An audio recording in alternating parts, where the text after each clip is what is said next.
Yavatmal petrol diesel टंचाईच्या अफवावर जिल्हाधिकाऱ्यांचे स्पष्टीकरण. पुरवठा पूर्णतः सुरळीत. मध्य पूर्व आशिया, अमेरिका आणि युरोपियन देशांमधील सध्याच्या युद्ध परिस्थितीच्या पार्श्वभूमीवर देशभरात इंधन टंचाई आणि दरवाढीच्या अफवा जोर धरत आहेत. महाराष्ट्रातील काही जिल्ह्यांमध्ये पेट्रोल पंपांवर गर्दी झाल्याच्या बातम्या येत आहेत, पण यवतमाळ जिल्ह्यात मात्र परिस्थिती पूर्णतः नियंत्रणात आहे. जिल्हाधिकारी यांनी आज स्पष्ट प्रेसनोट जारी करून नागरिकांना दिलासा दिला आहे.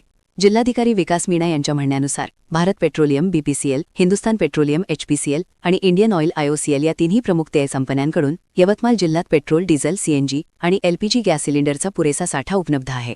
या कंपन्यांनी नियमित आणि सुरळीत पुरवठ्याची हमी दिली आहे. जिल्हा प्रशासन, पोलीस प्रशासन आणि तेल कंपन्या यांच्या समन्वयाने पेट्रोल पंपांवर कायम निरीक्षण ठेवले जाणार आहे. अनावश्यक गर्दी टाळण्याचे आवाहन करताना जिल्हाधिकाऱ्यांनी स्पष्ट केले आहे की अफवांवर विश्वास ठेवू नका. पुरवठा पूर्णपणे सुरळीत असल्याने नागरिकांनी शांतता राखावी आणि फक्त गरजेपुरती इंधन खरेदी करावे.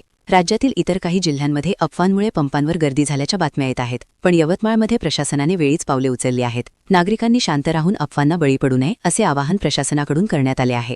अधिक अपडेट्ससाठी GR महाराष्ट्राला सबस्क्राईब करायला विसरू नका.